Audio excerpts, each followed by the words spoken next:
Okay, welcome to the workshop, the 2021 Planning Workshop. My name is Dave Holland, and this is a three-part workshop on 3 consecutive Thursdays, this being the first one. Session 1 is about strategic choices and competitive advantage. Sounds very technical. It's not. I'm going to make it all very simple and straightforward. We have 28 people on the call so far. We're expecting 25, so 3 people have crept in under the wire. Anybody else comes in, we'll let them in as we go along. We're going to have a break after about half an hour, 35 minutes for a breakout session, asking any questions and meet some other people in the groups. And then we can have a Q&A at the end as well. So just a very quick intro. Those people who, some people know us really well. The company with Results Rules OK. My title, if you like, is a business co-pilot. And what I do, I sit alongside people in their companies, in their businesses, either executives or business owners, and help them grow their business in terms of sales or time or money or lifestyle. And we have a range of products and programs to do that. This being one of the workshops that we offer. We have clients now, I think it's in 36 countries at the moment, not all at the same time, but we're truly international business. I'm sat in France, our home in France. We're on lockdown here, I think, as most of us are. So this is the home office. We have offices in Luxembourg and the UK, and we operate from here. I'm joined, my boss is in the room today as well. Lynn is over there, who isn't going to come anywhere near the camera, I know that, but she's here in spirit. She's here just to keep her eye on me, and she works in the business. She's my boss, as you all know. She does the work, I do all the talking. That's really how it works. So the theme for this workshop, I've chosen strategy and tactics, because 2021 is only about 7 or 8 weeks away now, which is quite scary.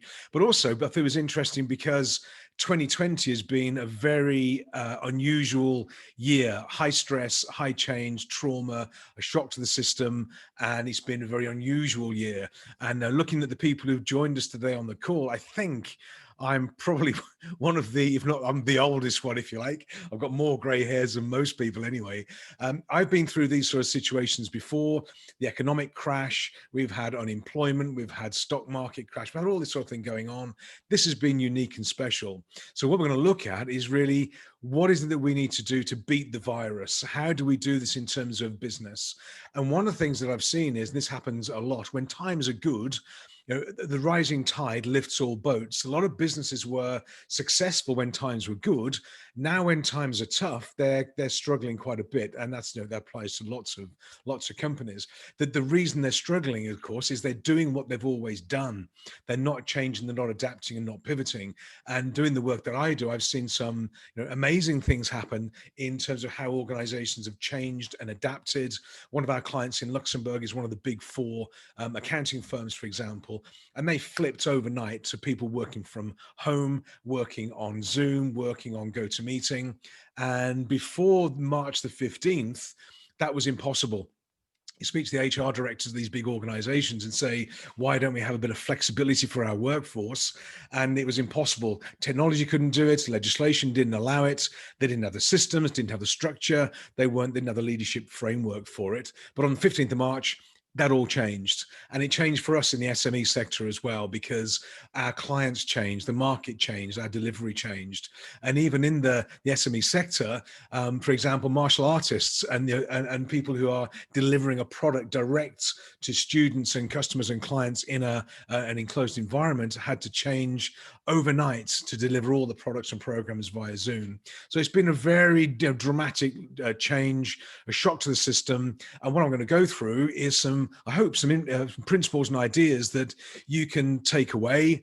Those of us who are working together will work through these things as we go along, but some tips and ideas for us to evaluate, how do we tackle this thing for 2021?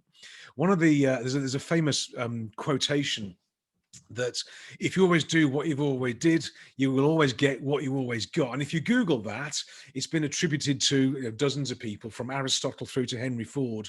But that was the old adage that doing something different is okay to do. But if you do what you've always done, you're going to get what you always got. I don't think that's true. I think that's wrong now, because things have changed so much that for 2021, if we always did what we always did, if you like, we're going to get less. because doing the same old thing just doesn't work anymore.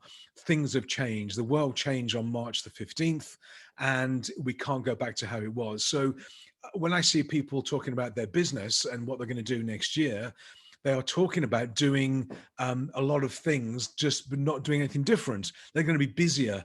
They're going to do more stuff, and we'll come back into a second or two. But we've got to change the way we approach, change the way we adapt, and change our strategy to compensate for this. Lots of opportunities out there. I know there's several people looking on the list of people on the call here that I know really well. Some have had the best month ever. August and September were best months ever. Some have had fabulous inquiries come through that will be transformational for the business when they win them. Some have had golden opportunities come through that will transform the business in spite of this lockdown. Our business has grown down through the lockdown. We've done better through the lockdown than we did out of the lockdown. That's not because we were magicians or anything like that, but people who have pivoted, done something slightly different and adapted with a different strategy, are those the ones that will survive and thrive through this. So doing what you did this year or last year, or what served you in the last 10 years, won't serve us next year. So that's the purpose of this strategic review. Now, growth is it's a must. We've got to go for growth because that's our insurance policy. We've got to grow so there's some slack in the system, some momentum. But because the market has changed, the environment has changed, it's not going to be as easy as it was. I'm not suggesting it was easier over the last 5 years, but from 2008 to 2020 early on, the market's been pretty good. It's been a very buoyant market. It's been a bull market. It was 2008. We moved from when the financial crash happened. During that, we moved over to the US, and we sort of did a lot of work over there. But since then, since that calmed down, the intervening 10, 12 years, been very good. You know, a lot of people done very well, some not quite so well. Not that it's been easy, but it's been predictable. This year's been the same as last year, and the year before, and the year before, and the year before that. Doesn't apply anymore. So growth is going to be tough. You're going to be under pressure. We've got to do something different. We've got to run faster. We've got to try harder. We've got to think different. We've got to learn different. We've got to make different decisions. And that's going to put a lot of stress on us as entrepreneurs and business owners. So get prepared for it, because if we expected it to be simple and straightforward or easy, well, then everybody would do it. And it's not going to be simple and straightforward, but we can make it easier by choosing the right strategy. That's what we're talking about today anyway. So what is your strategy? What is your business strategy? Now, I ask this question a lot of people doing what I do. I say, no, what's your strategy for 2021? Or what was your strategy for growth? And what they always say, they don't actually use these words, but they basically say this. They say, well, we're going to do more stuff. We're going to get on and do more marketing, run faster, run harder, do some more things. And what they're saying is they're going to do the same that they always did, but just push harder, do more stuff. And that's just hard work. We don't want to be working hard. We want to be working smart. We want to be working clever. I want to make things more elegant and more leverage for us. So just doing more stuff for 2021 isn't going to work. I mean, it can, but that's really hard. That is tough. That's really hard work. We want to avoid that. So if your strategy is just do more stuff, well, it's not going to work. People confuse it. Again, I think in my experience, they tend to confuse strategy and tactics. Tactics are what most people focus on. We do more phone calls. We do more social media. We do more stuff. We just do more stuff. Those are tactics, but they're not in any strategic form. They're not based on some sort of plan or format or global view, if you like. So the purpose of today's session, the first of three, is to evaluate what's the best strategy, not tactics, don't worry about tactics just yet, but what's the best strategy for you, for your business, in your sector, in your niche. Where can you go that's going to have the best potential for growth? Because doing what you did last year likely isn't going to work. So the cycle of business looks like this, or the cycle of success looks like this. Number one, we want to start with what it was, as a Covey said, what's the end? Start with the end in mind? What's the result? What's the outcome that you want? Now, for business owners like us lot, entrepreneurs, business owners, we can decide what we want personally first. And that's the reason we're in business. We don't run a business because we have a job or because we want to be busy. We want to run our businesses because it serves us. We want to get a lifestyle from it. We want to make the contribution we want to make. It starts with us. So we start with our results. Then we develop our strategy. Then we have from the strategy when we made that choice, and we'll explain more about this as we go along, strategic options, strategic choices. Then you build tactics.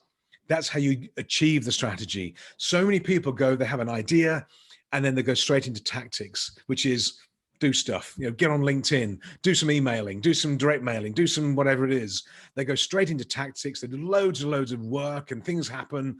Their conversion rate sucks. It's hard work, and then they crash and burn because they've forgotten to look at strategic choices. So results, strategy, tactics, and that then gives you the outcome that you want. And then you review the outcome, you adjust the strategy, and away you go. It's a cycle. So this happens, we do this on a quarterly basis. We look at reviewing 90-day plans and results and outcomes. But then when you get the numbers come through or the outcomes in the business, if they're what you expected, again, great, strategy's working, keep it going, keep monitoring. And if it's not working, don't review your tactics. Don't just think you've got to change the email format. Don't just think you've got to change your photograph on Facebook. It's got to be a strategic choice first. Is the strategy working? Now, strategic choices could be things like pricing, market sector, deliverability. It could be a range of things, but that's where we put our focus first and the tactics flow away from it. So that's how success shows up in life as well and in business. So the first thing to consider looking at results is it's all about you. It's all about us as entrepreneurs and business owners. Your business reflects you. It has to, because it's your personality and style.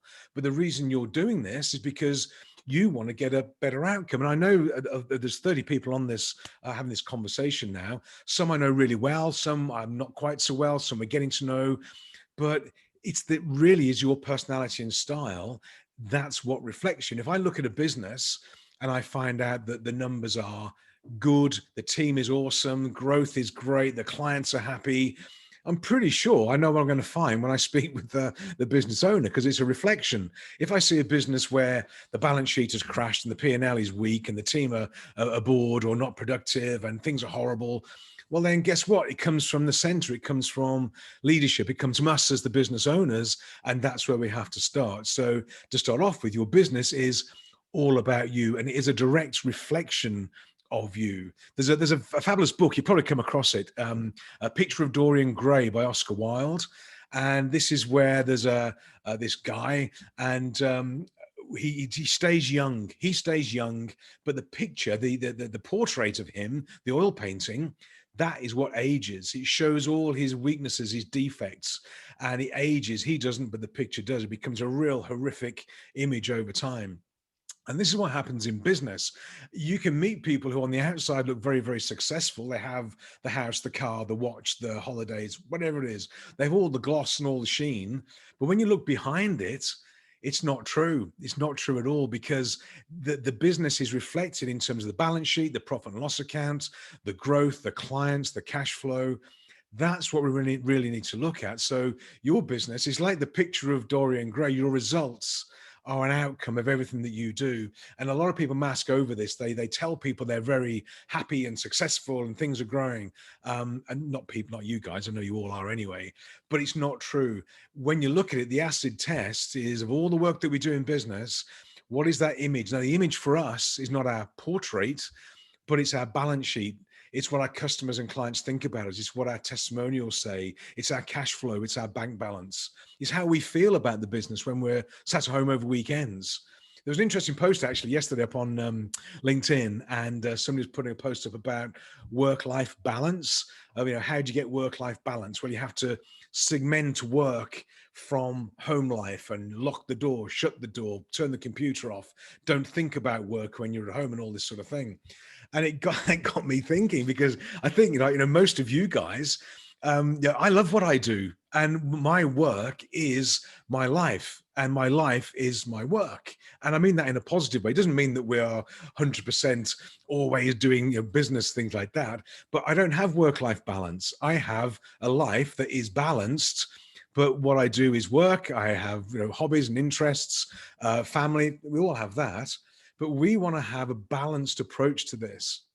If you're in your own business and you're hunting after work-life balance, well, you've probably got the wrong business. You should be choosing a business or a role or making it so that it is just a seamless continuation of your personality, your style, your beliefs, your values, and there's no break to it. So if you think that how you look to the world is different than your image on the, the Dorian Gray picture, if you like, that's a mismatch there. We want to get it so that your business reflects you and all the good things that you do as well. But your results are an outcome directly of you.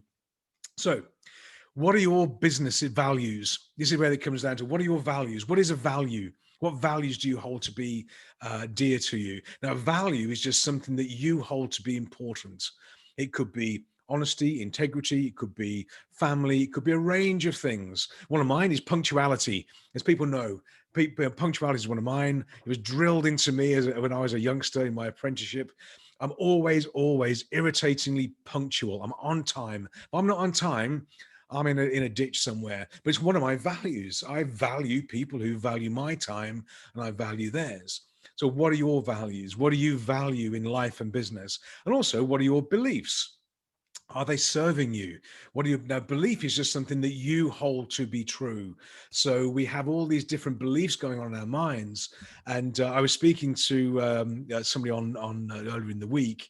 I think it was yesterday morning, and he said he was given some advice by a colleague or a team member of his, and he was told that during this COVID lockdown situation that we're all experiencing, that he should be realistic about his objectives, goals, and targets. Yeah, you've got to be realistic because the market is down, all these things are happening. So the belief this person had was you've got to be realistic. You've got to subdue your goals and targets and ambitions because the market's tight.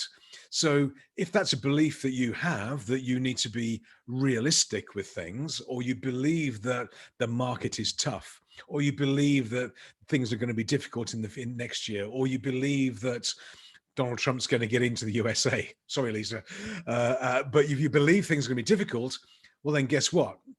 What you choose to focus on shows up. So whilst your business has to reflect your values and your belief system, you've got to check, does your belief system support you? Are they empowering beliefs?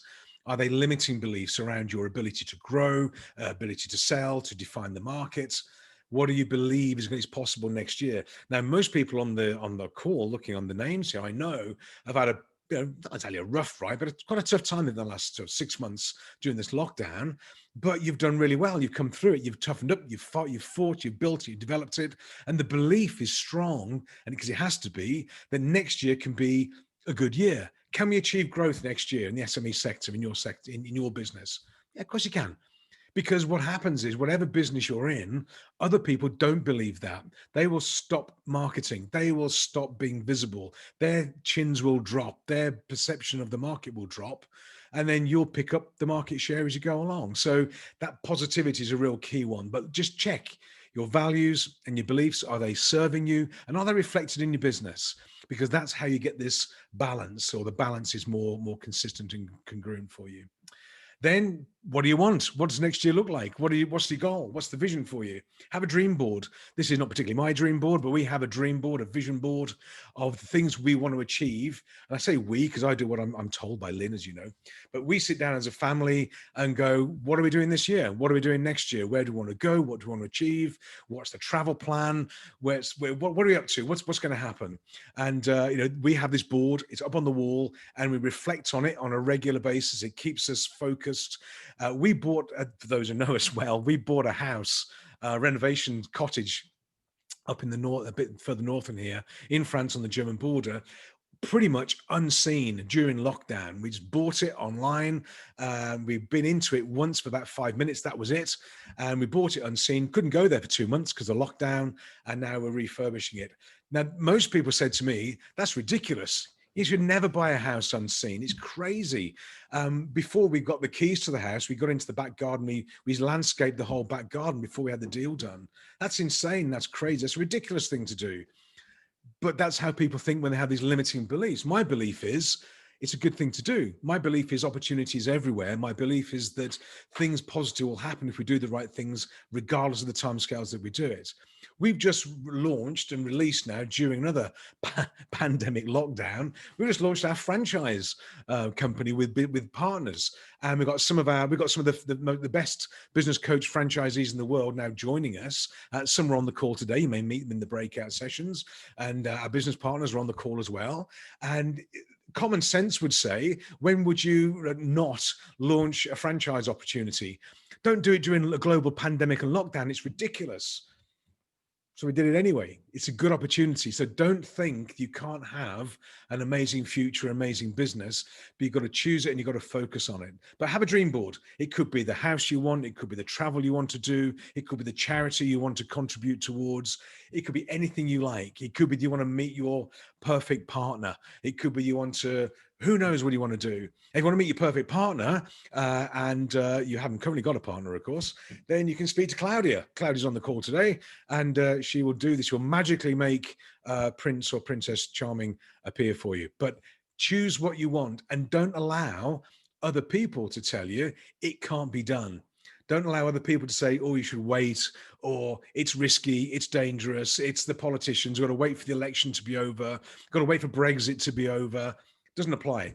Now, you've got to be careful with your strategy around that. I'm going to come on to that. But set the goal. Set the goal. Don't worry about the how. Set the what first, and then we'll figure out how we're going to do it afterwards. That's your strategy. That's your personal goal. Now, what you're doing with that, what we do, is you're setting your RAS, your reticular activating system. It's a little piece of the brain back down here, the part of the reptilian brain, like the compass for your mind. What you choose to focus on will become manifest to you. It enables you to recognize opportunities you wouldn't have seen before. It magnetically draws you towards the right people and the right situations. Now, I don't know how it works. Now, I was chastised for this some time ago. Somebody said, well, you can't set your RAS, whatever you call it, because you don't know how it works, do you? I don't know exactly how it works. No, I know it does work because I've used it. I've tried it. I'm part of my model and how we work things, how we achieve things. I know it works. I don't know the actual chemistry and biology of it, but I don't know how my liver works either, or my kidneys, but they work. It's okay. Don't worry about all the detail, but focus brings in opportunity. It means you will recognize opportunities to move you forwards towards these objectives. And you've got to trust your intuition. You've got to trust your instinct to guide you, that when you see an opportunity or you meet the person that can guide you through, you say, yes, or you move forward, you do the deal, you look at it and you filter them through. But you're setting your reticular activating system by having the goal. This is setting your results box first. It's the first thing we've got to do to get you focused on what the outcome is going to be. And only then can we figure out what your strategic choices need to be. So your strategy, personal, professional, or otherwise, is literally, well, how do we do this? Well, what's the next stage? Now, this vision board is fabulous. How do we get there?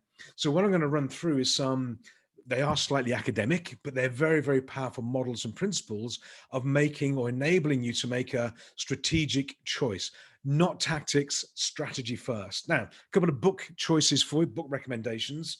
And I was told during the week, by the way, and they're on the call today, so I'm not going to mention their names, that having an MBA is only any good if you're in the corporate sector.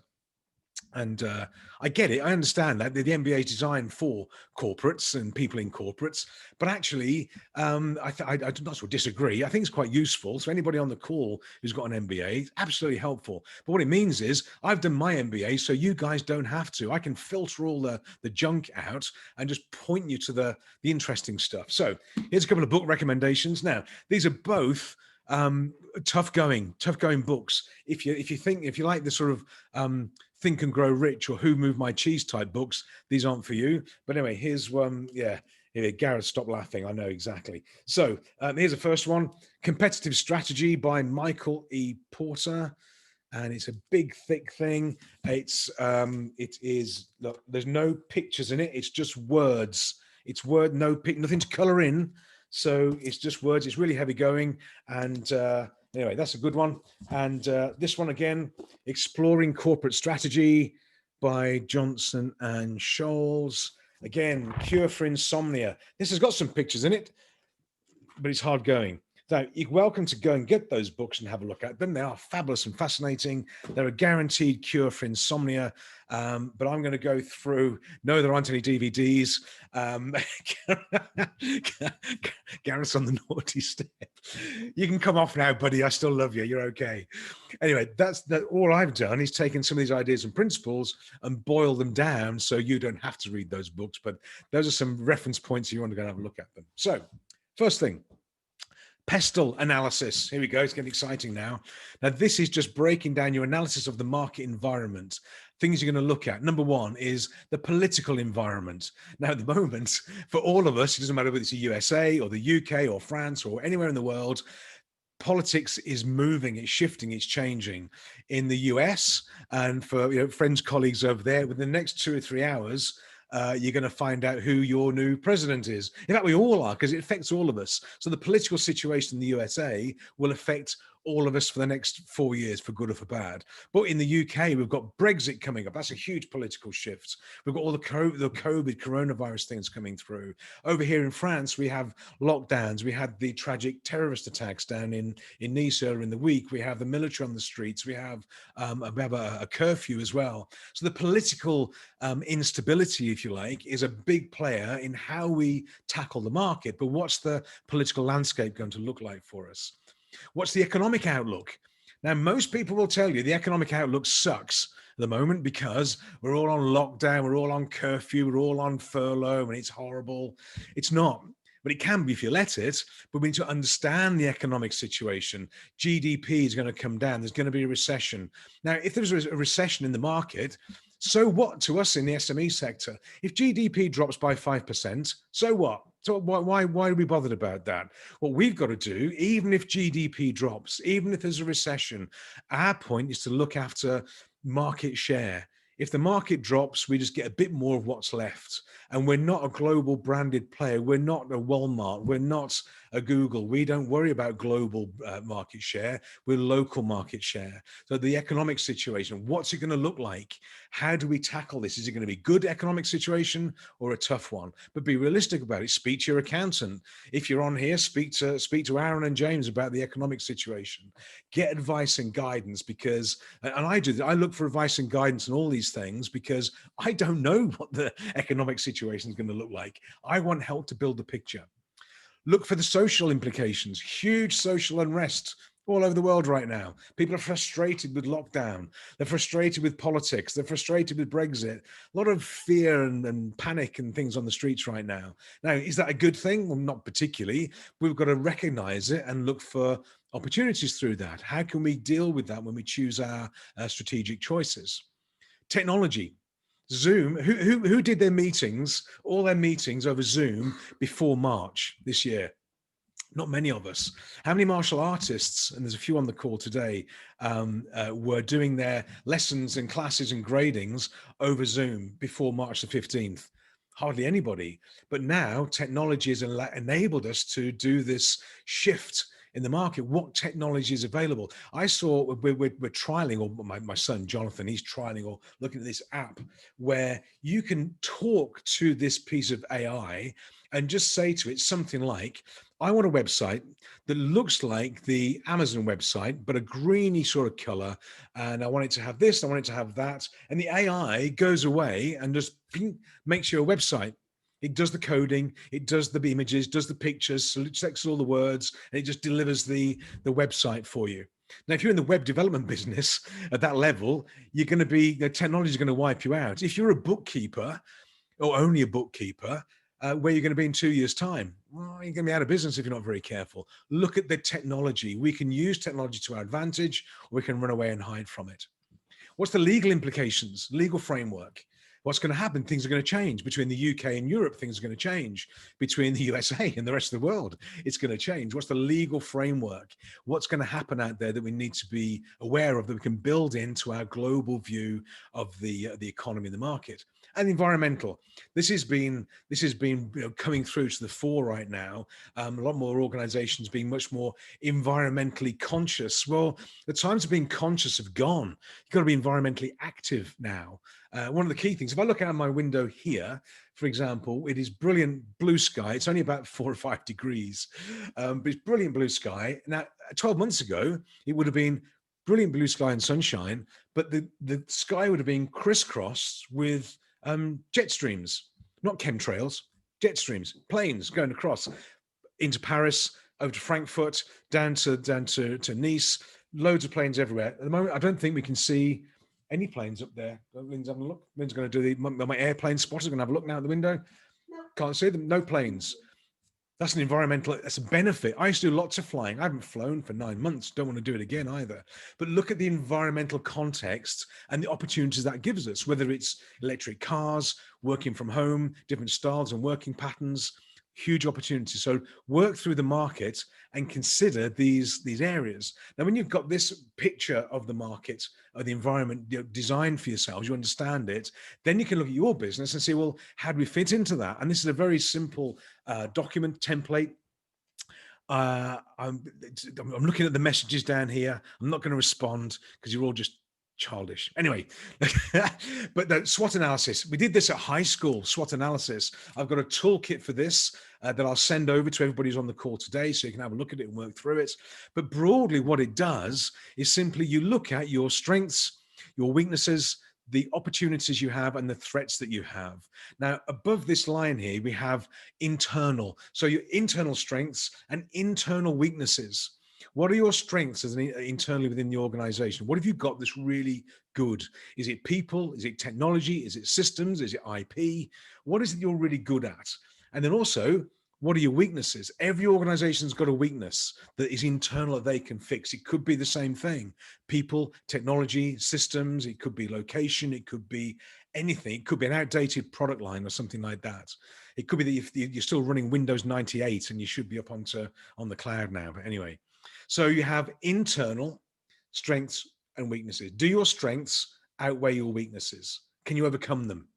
And then you have the opportunity and the threats. These are external opportunities, but also external threats. Now, external threats could be all we went through on the PESTLE analysis, politics, economic, social. These are external threats. Now, we can or can't combat those threats, but we can recognize them, but always find the opportunities that come through. For example, and I'll pick on the martial artists because there's a few on the call today, and but they know this, they're good, is that when the martial artists went on to Zoom, it was a bit of a shock to the system, delivering martial arts training to students when they're in their dining room or their bedroom or whatever it is, the lounge, was a bit of a threat. But actually what's happened is that now they've got a separate product line. You can train within the academy, as was usual before. But a lot of martial arts academies are finding, because it's delivered via Zoom now, they can deliver a martial arts training and gradings to students who are outside of their natural catchment area, international.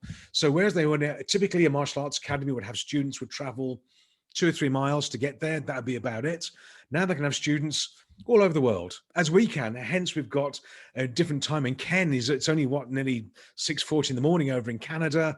And we've got with the USA, we have Ghana, we have a truly international flavor on this particular call because we're using technology. So work through the strengths, the weaknesses, the internal aspects, the external aspects, opportunities and threats. And then they are helpful, are your strengths and opportunities, and threats or harmful are your weaknesses and threats. And it's just a real interesting way of looking at what is your business, how is it set, what gaps have you got, where are you good, where are you not. And you can do this yourself, you can do it with your own business, or get somebody else to have a look at it with you, sit with them and go, what do you notice about our business? Do a stress test, do like a health and safety test on it, look at it and say, we're going to do a risk assessment on our business. This is what it looks like. And be really honest with yourselves, be really tough on yourselves about, don't overstress your strengths, but look for the weaknesses, look for where the gaps are, because those are the things that the market will show through. But this paints a picture then of when you're looking for how you're going to choose your strategy, what gaps do you need to fill? Where do you need to go with this? So SWOT analysis, I recommend it. Very simple, very straightforward. And this is a layer upon the PESTLE analysis for you. Now, the choice you can make, the opportunity gives us, is you can choose to be in what's called red water or blue water. Red water is this piranha-filled feeding frenzy, which is where everybody's chasing after everything. It's a feeding frenzy, price sensitive, margins crushed. It's highly competitive, and only one or two people survive. And that's where most organizations operate. If you look out in the marketplace, I saw somebody put a post up on on LinkedIn, and they said they were looking for a life coach. And I tagged this post. I was looking for it, just watching this post, because I know what's going to happen. And when this person said, I'm looking for a life coach, any recommendations? How many life coaches do you think pounced on that and said, pick me, I'm here, I'm great, I'm doing this? It was literally a red water feeding frenzy. There must have been hundreds of these people jumping onto this one person, trying to offer them their services. Now, I've no idea what happened about it, but I assume they may have chosen one. That's what red water looks like. For us, we need to be, in my opinion, at least for most of us, we want to be in blue water. We want to be where we are unique and special. We're clear. People come to us. We're highly visible. The best sort of inquiries and leads to get are those that come in to us. Not that we're in this feeding frenzy where it's all price sensitive and depressed margins. We want to be out there in clear water where we are differentiated, we're unique, and people are attracted to us because of what we're able to offer, not because we're one of many. And I think, in the SME sector, for most of us, I think I'm looking on here, everybody on the call now, we don't want to be in this red water. We've got to be differentiated in the blue water sector. And that's a real strategic choice that we can make. But how many of us are in red water? How many, when you look at your clients, I'm going to pick on Anton maybe, you're very competitive markets, high volume, very sensitive, high added value, but very, very competitive. You're not very careful for shipping and freight forwarding, for things like recruitment, for a lot of businesses. It can be very easy to fall into this red water feeding frenzy where margins are tight, conversion rate is low, and it's just hard work. And we want to get out of that. And strategically, we can do that by making these choices of pointing ourselves where the gaps are in the market. So we're going to have a breakout in a couple of minutes, so you can have a quick meeting between yourselves. This is an interesting post that's been doing the rounds on social media, and this is about sort of collaboration, and this is something to consider. How can we help each other in these critical times right now? When the market is tight, businesses collaborate. They just do. It's the way the world works. Maybe one of the strategies we can use is to help and support each other, collaborate, even with people who are competitors, and help them. This is a poster, an advert that was produced by Burger King, but it's telling people to order from McDonald's. And I'm not going to read it so you can see yourself. What it's basically saying is, guys, buy from somebody, get out there and buy the takeaway food, whether it's a pizza or KFC or McDonald's or a Burger King. It doesn't really matter, but get out there and just keep the market flowing along. We've got to do that between ourselves, between our competitors or our collaborators. We can do this by just collaborating with other people. Look for people to talk to.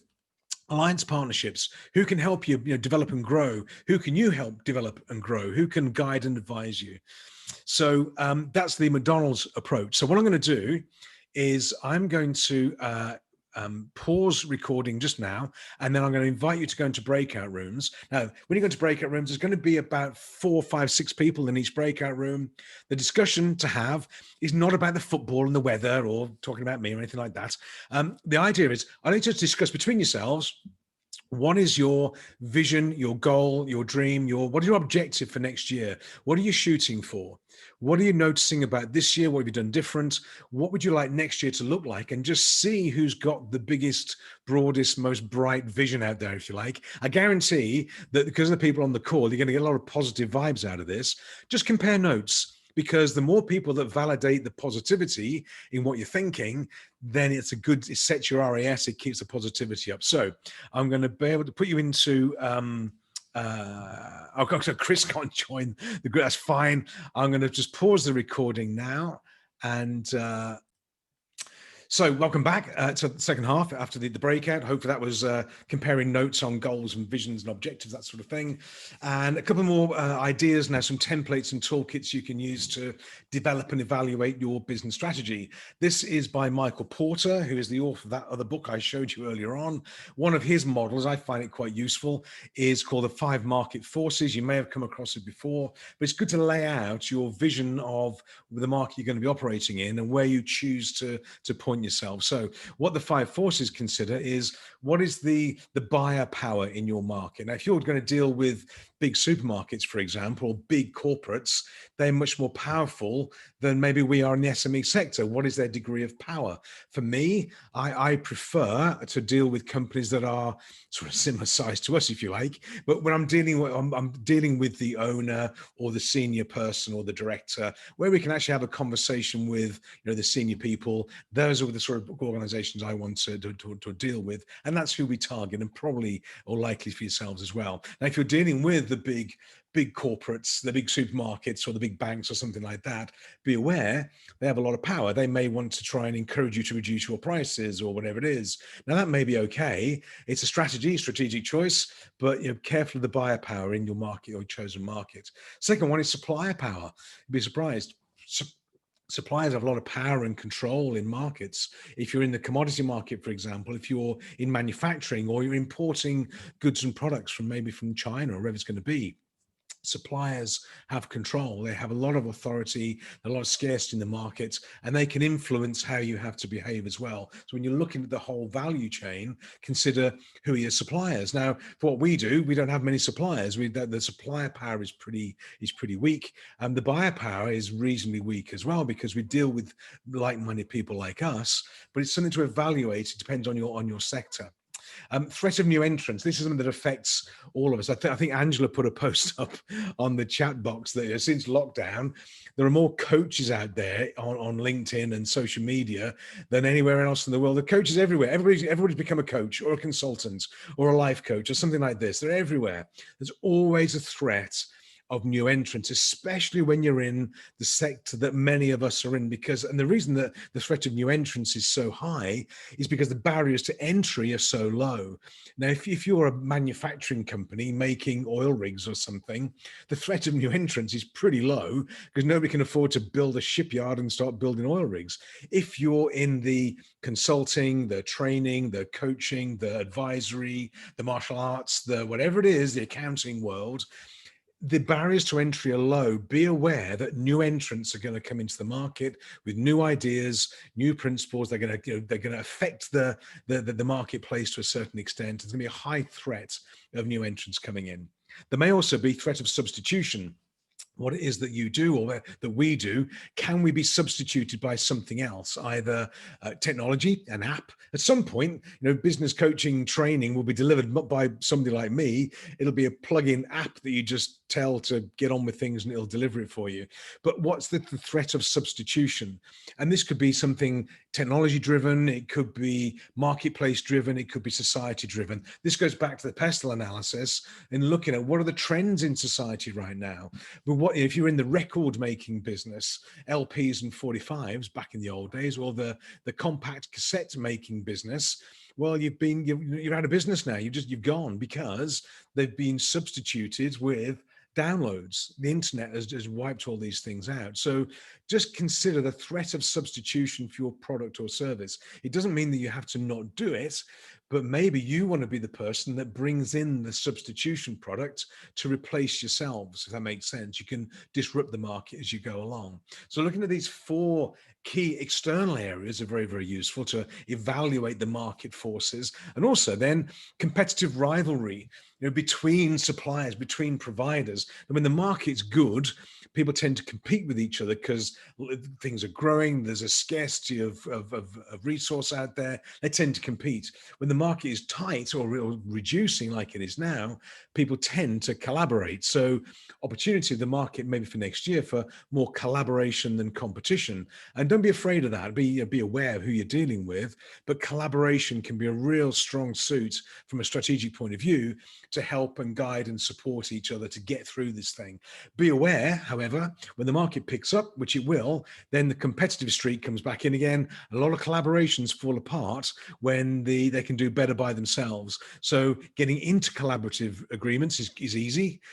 Getting out of it can be more stressful if you're not careful. So be real careful with collaborations. But look at competitive rivalry. And if I look at our sector, my sector, the business coaching sector is where, or consulting sector that I operate in, hugely competitive, loads of people out there. And when we come on to looking at strategic choices for how to position yourselves, this drives us to make some real decisions about how we are visible and what we do from a marketing perspective as well. But I'll come on to that in a few minutes, if that's okay. Next one will be strategic choice. And this again is when you're looking at your range of service and products to the new market or to the environment, whatever it is, you've got some choices to make. Now, for most of us, to choose our existing product and my existing service, my existing product, and selling it to an existing market is the easiest. I know the market, I understand it, I've got my product, I'm comfortable. I've just got to take what I do and do more of it. So I just do a bit more market penetration, same product, same market, do more of it. That's the easy way to do it. Now that may or may not be available to us next year. I don't really know, it probably is, but oh, 1 second, people just dialing in. It probably is, but we're never really quite sure. So the next one could be that we have to have what we call market development. And this is where we have the same products, if you like, but it's to a new market. We're looking at new markets now, new regions, new locations, new target markets. So we're taking the same products, but we're moving into a new market. Maybe we've got a new product then. Next one will be we've got a new product and we're going to sell it to the existing market. And maybe we're going to have a new product into a new market as well. And these are all choices you can make. The easiest one, the simplest one is top left. Just do more in the same market, get more students, get more clients from where you know, expand doing what you know. Now, if that's an option, then do it. If that's a real option, that's probably the safest place to go because you know what you're doing, same product, same market, there's no real shock to the system, and you can just build your business that way. Maybe you've got to look at a new market though, because maybe the existing market you've got has evaporated or it's not there anymore. So where's your new market going to be? So this is one of the reasons we chose to go international, because we can work in Luxembourg, fabulous as it is, but there's a lot of people in Luxembourg, but not a huge market for all that we do. There's only 350,000 people in Luxembourg anyway. So we had to look at taking our product to new markets, hence international markets are really good for us. And technology allowed us to do that. That's why, if you're looking at the people on the call today, I think it's amazing. I mean, it's a real thrill to have Canada, the USA, Ghana, UK, France, Germany. It's just amazing. I think this couldn't have happened 3 or 4 years ago. It wouldn't have happened. But this is your strategic choices. Where do you need to point yourselves? Can you rely on your existing product into an existing market? Now, the challenge here for most business owners, me included, is that we love what we do. We feel very precious about our product, our service, our history, our identity is all tied up with what we do. This is a big challenge to start going away from what we know and love and feel comfortable with, because it feels uncomfortable by definition. So we've got to be real careful with this, but it may be strategically, you've got to look at new markets or new products, new product development. Now, if you're going down the R&D route, research and development route, remember to speak to your accountant about R&D tax credits. If your accountant doesn't know about that, speak to Aaron or James and they'll guide you through it. They're on the call today. Give them a shout, because I'm amazed the things you can claim, not my field of speciality, but if you're doing R&D development, there's a lot of things you can maybe be able to get some tax credits back for, and therefore it eases the burden of doing new things going through into new markets and product development. So you can get some money back for it as well. Choose the way you've got to go. Now, likely what you're going to do is keep your existing products and service and do some product development, and do some new market development, or do some diversification as well. As a tip, and I've done this before, if you keep your existing clients going, don't just stop and do a new startup. Do it parallel. If it's the best thing for you is to diversify or product or market development, keep the existing business running. Don't turn it off. It'll taper down over time, and you can taper up the other one as you go along. We did a TV series over in California interviewing a number of the tech startups, and they had this particular model is how they work their strategic development strategy. And what they would do, they keep their existing products and services. When they're looking at product development, for example, they don't do it in-house. They don't do their products in-house, the development. They call it spinning out. They get off a dozen, university graduates, put them in a shed in the bottom of a garden somewhere, throw some money at them and say, go and be creative and think about, developing new products and services, and come back and talk to us when you've got some ideas. But they don't let that sort of infect their core business. When these guys and gals come back with some fabulous ideas, 9 out of 10 ideas evaporate, let's get rid of them. But one, maybe a good idea, is what they bring into the business, then it becomes mainstream and away they go. So if you're looking to diversify and make some choices around product or market development or diversification, tread carefully, spin it out, get some advice, get some guidance. You may not be the right person or the best person to think about these things. Find somebody who can guide you through. Maintain your base though. Maintain your base all the time, because otherwise it gets very, very, very, very expensive if you're not careful.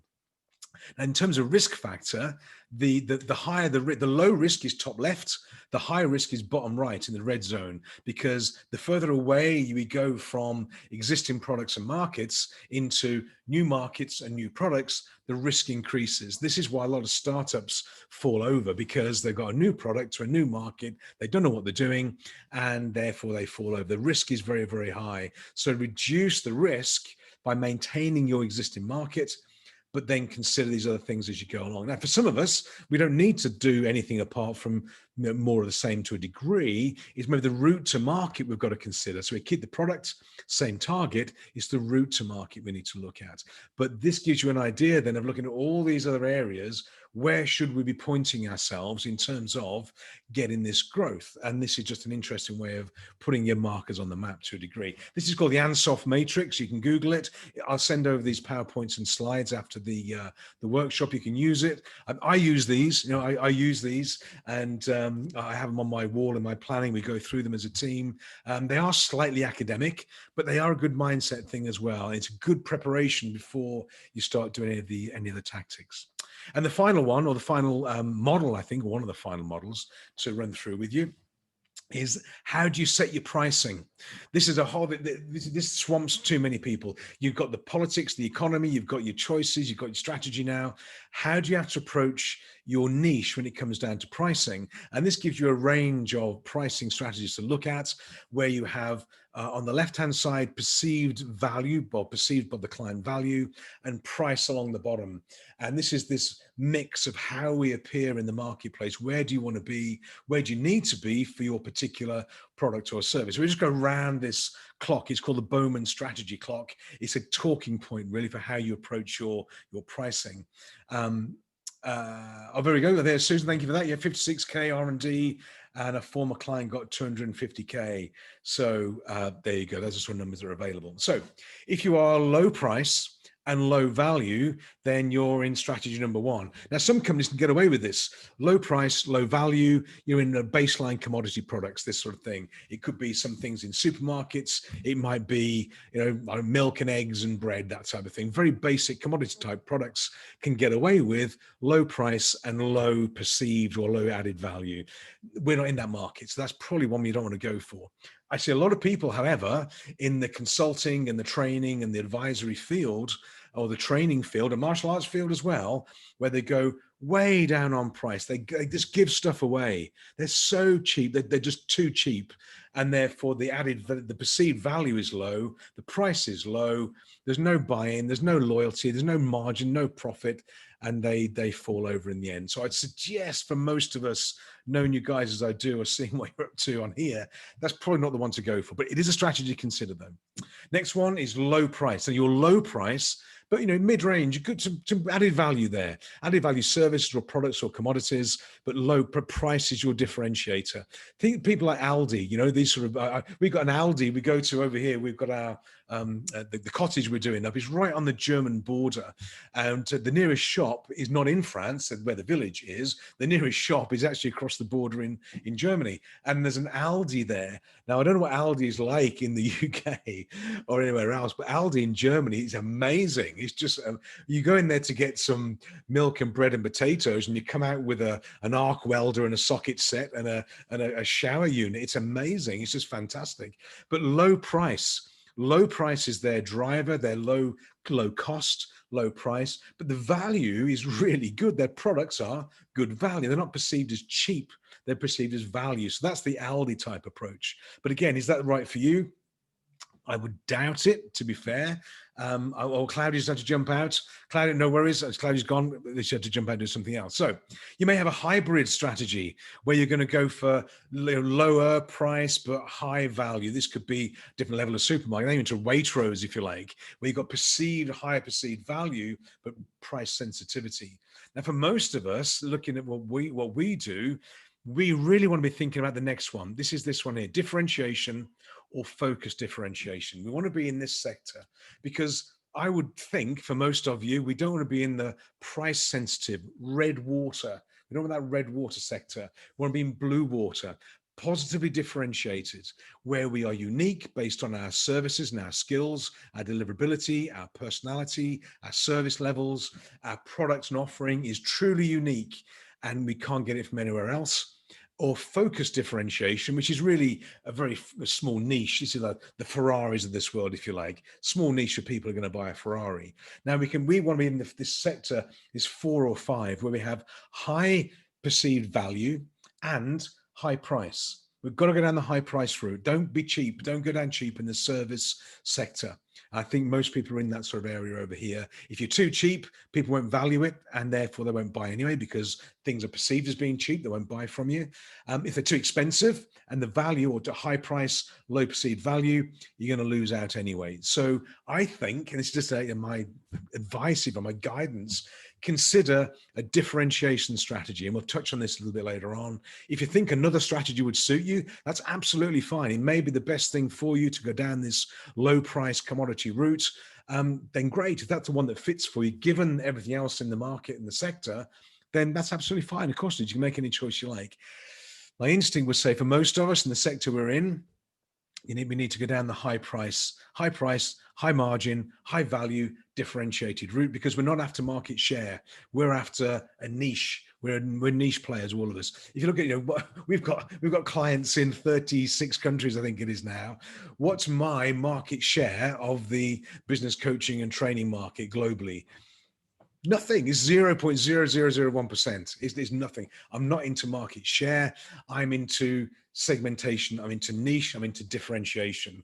And it's really interesting. Hopefully you guys have noticed this. The feedback we get regular is that when we get people together and they're into these breakout rooms, the feedback is regularly, well, everybody that we work with, they're all the same. They're all good people. They're focused. They're bright. They're enthusiastic, engaging. They're good people. They're similar, all the same. They'll get on with each other. Well, that's it. That's my niche. So we're focused differentiation. We attract people that are like us, and we do great work with those people we want to work with, and that's our point of differentiation. So those are the two I think we should consider as we go along. You can have very high prices but mediocre service levels. Risky high margins tend to flare up and flash down again. Not a long-term strategy. If you've got very high pricing and low perceived value, maybe monopoly pricing. This is the whole challenge now with people like Apple and Google and even Amazon to a certain extent. They're moving into the monopoly sector now, and the governments don't like it because they can charge what they want and service levels can be mediocre at best, but it prevents new starters, new entrants coming into the market. They don't like it. Not really something for us, I wouldn't have thought, in our sectors. And certainly if you've got really low perceived value, really bad customer service, low perceived value and reasonably high price, you're going to crash and burn anyway. So very few people can make that sustainable. That comes down to sort of flash sales and that sort of thing only. So when you look at the choices of how we're going to approach this market that we've defined for ourselves, we can choose the type of a strategy we want to do. Now we can move over then into some sort of tactics. Now, tactics are going to be for next session, really, in more detail. But before we do that, we've got to figure out, well, why will people buy from us? What is the competitive advantage that we offer to the market? What makes us unique and special? What gives us this positive differentiation out there? Now, for a lot of us, it tends to be us, our individuals. It's our personality, our style, and that's all very good, but that gives a limitation on how far we can grow it. We've got to have something else in there, whether it's standards and service and performance, or brand, or intellectual property, or reputation, or something funky and unique and cool that nobody else can do. We've got to have that uniqueness, that point of differentiation that the market respects based on your target marketing for everything else we went through before. Why would I buy from you? This is the whole thing. If you look at, from martial artists to relocation, to what I do, to accounting, to anything, why would I buy from you guys? And that's not intended as a sort of smart question, but it's a relevant one. If I can look in the market and look at, I'll pick on martial artists again. Martial arts, okay? Why would I pick on, well, AD, why would I work with you guys? Why would I come to your academy, or Amandeep's academy, or would I go to somebody else's academy? What's the defining factor? Why would I choose you? Why would I choose martial arts and not dance? Denise, why wouldn't I come? No, I would come to Razzmatazz, but why would I choose for my daughter to go to dance, or would I go to martial arts, or would I do both?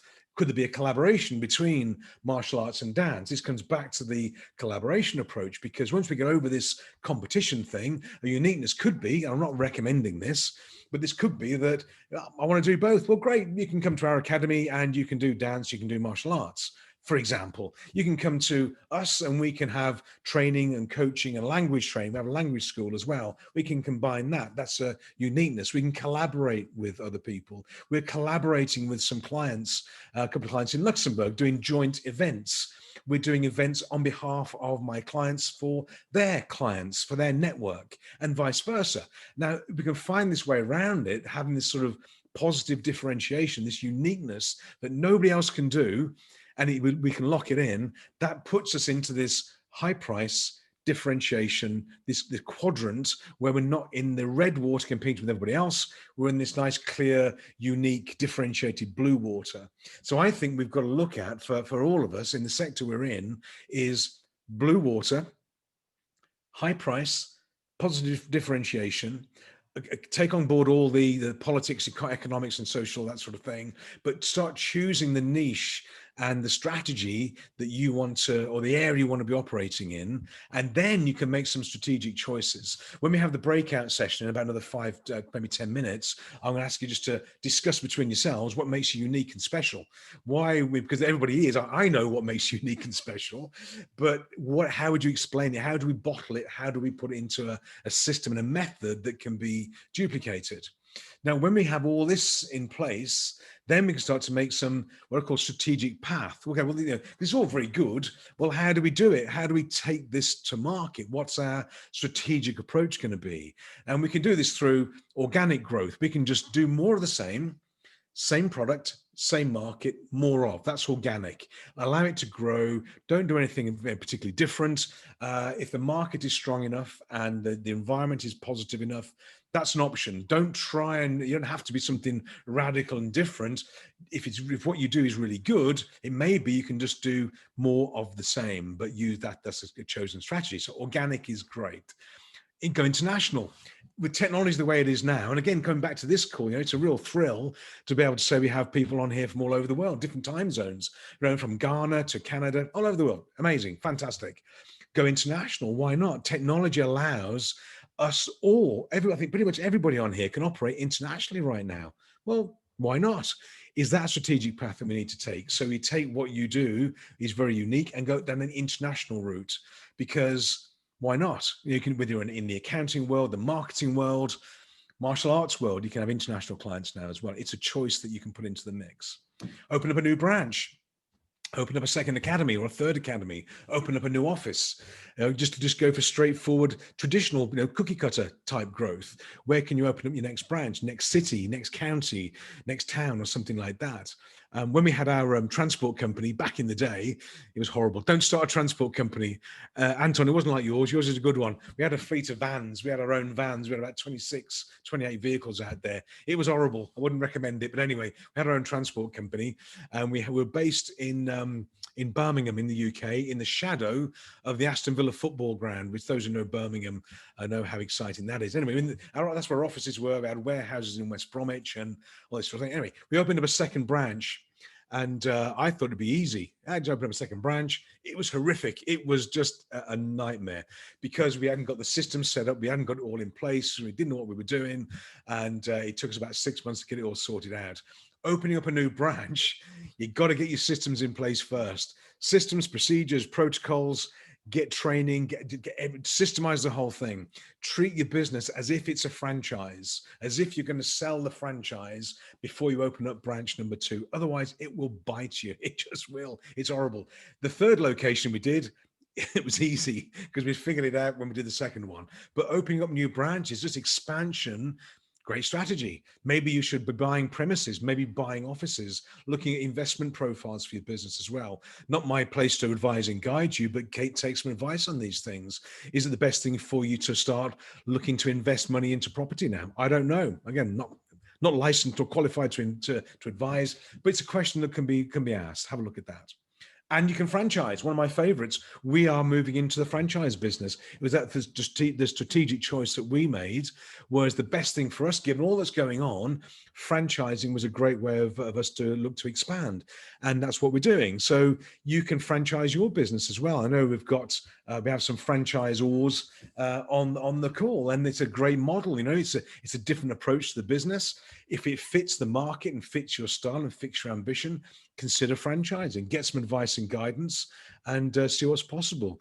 Even if you're not going to franchise your business, treat it as if you are. And what I mean by that is if you systemize it, you structure it, you have everything laid out, and it's regulated, and it's all patterned and done and structured, it means that duplication is easier anyway, whether you open a new branch, whether you sell it or you franchise it, doesn't really matter, but treat your business as if it's a franchise, and it makes expansion easier anyway. But franchise is an interesting route to look at, interesting model. It is quite complex. Be aware, rules and regulations. If you're franchising in the USA, be really careful. Take some advice and guidance, speak to a franchise lawyer, the BFA, get some advice and guidance, and tread carefully, but it is an option you may want to consider. Licensing is sort of franchising on a lower level, but license your IP, build your intellectual property, your systems, your services, let other people use them under their own brand, and license your products and services all over the world. Allow other people to use your ideas and principles, maybe under their own brand, but they still pay you a retainer or a license fee to use it. Licensing can be a great way of doing it. Flotation, float on the stock market. Build your business and float it on the stock market, and then you have external investors buying into your shares, and you become the CEO. Now, one of the key things here, and again, not my place to really advise and guide, one of the best things about floating a company on the stock exchange is it's worth more. Now, if you sell your business privately to another person, it might be worth a certain amount, a multiplier, if you like, of either sales or profit, this sort of thing. All very good. Great way of doing it. If you put it on the stock market, likely, I'll use my words very carefully, likely, possibly worth more. And the reason it's worth more on the stock market is because it's tradable. When it's a private purchase, I buy your business, you buy my business. You've got to sell all things again. There's no market for it. When it's on the stock market, I can buy some shares in your company. I can sell them tomorrow. Therefore, because it's got this fluidity to it, the valuation of a business that's put onto the stock market possibly could be higher value than if you sell it to a private individual. That's why people do it, because they fragment the shareholding onto an established stock market, and therefore it can be worth more. What you do, of course, you lose control of the business and that sort of thing, or maybe, but flotation, great way of looking at raising some cash and realizing the asset in the business as well. Build alliances and partnerships. It's one of those things to look at in terms of collaboration. Maybe people on this this call, this conversation. Maybe martial artists could collaborate. Maybe dance schools can collaborate with martial artists. Maybe accountants and coaches can collaborate. We collaborate with lots of people, and it works really well. So look for alliance partnerships as well. Buy the competition. Go and buy something. We bought a language business up in Luxembourg some years ago, and we did it with no cash down. We bought it. It bought itself, and we backed it into ourselves, and we sacrificed margin for about 2 or 3 years to buy it from the previous owner. They were retiring.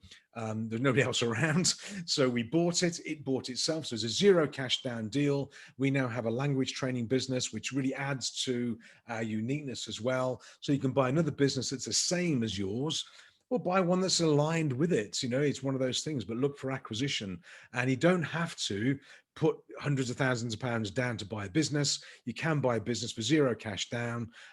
Speak to your advisor, speak to your accountant, speak to me if you'd like to. But there are ways of looking to find these companies and businesses that are attractive to you, and you can buy them without betting the farm on them as well. And you can sell up is a great way of doing it. At some point, not now, build the business ready to sell it to a private individual or flotation. Build it as if you're going to sell it, which means you've got to systemize and structure it so you don't work there anymore. It runs without you, back to the franchising sort of approach. And then at some point in time, you back out, you sell it, and away you go. If you're not working in the business, the business runs without you effectively. Business is worth more than if you're in it. Because if it runs without you, I don't need to hire you anymore. You go, and then the business runs by itself anyway. So a sales strategy is a strong one, but again, you've got to start it now to have a look at it. And you can look for mergers. Mergers and acquisitions, same sort of thing. But you can merge with other organizations, become a merger target. What's a lot of startups, for example, their sole objective is to be a target for Google to buy them. That's it. That's all they want to do. They have a tech startup. They don't want to trade. They just get investors to put in money. They build this thing. It never actually makes any money. It builds a huge database. It starts churning through, people, members, this sort of thing, becomes attractive. And Google, Apple, Amazon, whoever it is, they go, right, we'll have that because they're going to bring it in. They can do more with it themselves, and they realize the asset and they walk away again. So that's an option for you. There's a potential for you. So there's various ways of choosing the strategic path. Some you can do one or two or three if you like, but these are the strategic choices you can make that will define or guide your tactical choices, which is, well, what do we do on January the 1st? How are we going to approach this thing? Where do we need to go? This is just really looking at the overall picture.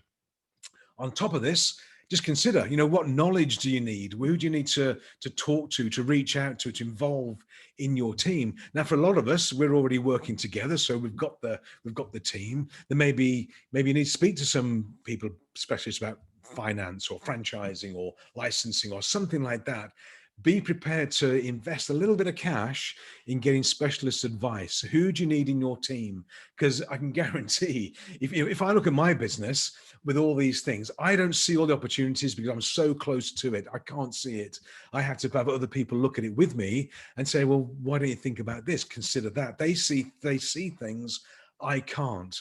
And that's part of what I do for the people that I work with as well, but maybe get some external advice or guidance or support to evaluate these strategic choices, and then read up, get some books on strategy or franchising or whatever it is, and explore the possibilities, but get some advice from people who know what they're doing and who can broaden your horizons out as well. That would be my guidance for you anyway. So, we've come to the end of the sort of content on the strategic choices. That, for me, that wraps up the session, if you like, effectively. Before we go into the next breakout session, and what I'll ask you to consider when you're talking now is really this uniqueness and differentiation. How are you going to put this into place? Providing, I'm making an assumption here, you're going to be using that differentiation as your key point of focus. If it is, well, why? What makes you special? What is your uniqueness? Why would I buy from you? And if you can compare notes with each other on that, what is your uniqueness? That would be a fabulous start point for putting things in place for tactical choices that are going to be coming along. So before I choose and put you into the breakout rooms, any questions for me? We're going to have about 20 minutes in the breakout room, 15, 20 minutes, and then we'll come back in and wrap it up at the end. But any questions for me while we're all together? Just... Any Yes, questions? David, I have a question. Serge, hi. Yes, hi. So you have presented some tools like PESTLE, 5 forces of Porter, Yeah. and SWOT as well. So, for example, I have a company and I want to build a strategy. What do you advise? Should I build, all these tools, or should I choose one of them? For example, I take the example of Porter. You have shown some similarities between the SWOT and the PESTLE, for example, when you look at the external factors. So what is your advice on that? I would certainly look at the SWOT analysis. If I would, of all the ones I've gone through, the ones I think will be the key ones to use. You can use all of them if you want to really evaluate everything. Definitely look at the SWOT analysis, and I'd look at the Porter's 5 forces. Those the two ones that should really guide us into, what are we good at? How do we think we fit into the market? What's the market look like, and how do we adapt to it? Those two. The other ones are all, that depends on the sector. The ones are all valid, I think. Hence, we keep it quite broad. But I definitely do a SWOT analysis. But get somebody on the outside to help and guide, because they see things that I don't see of my business, and maybe for yourself as well. Because if I say to anybody on the ear, what's your key strength in your business? It's likely to be, well, it's me. I'm the strength. Well, yeah, it is, but there's other things as well. Other outsiders can see that. So I think SWOT, I think Porter, and then I would want to have a look at this. Well, how the strategic path. Are we in the growth mode? Are we in franchising? What's the best route to market to use? Those are things I think would apply to everybody, but then depends on your sector. If you're already in the franchising business, for example, maybe we want to look at your international expansion. There's more to look at there. So it depends on what business you're in. But yeah, SWOT, and I go for the 5 forces, definitely those two. Okay, thank you very much. Great question. Thank you, Serge. Great question. Anybody else? Any questions? Which is great. It really helps me. If you ask questions, it helps me to know that you're awake. Which is good, and you haven't fallen asleep or gone to make a cup of coffee or something. But okay. So what I'm going to do then, if it's okay, I'm going to now end the recording, because we're moving into the breakout sessions. So just wrap it up for anybody watching, listen to the video recording. This is session 1 of a 3-session workshop we're delivering. If you'd like to talk to us about training and workshops or coaching, it's David Holland at resultsrulesok.com. You can find us on the website, and send me a link, find me on LinkedIn, and we can have a coffee and a chat. Okay, so I'm going to pause recording, and then we're going to breakout rooms. So just give me a second or two, and I'll see you on the other side.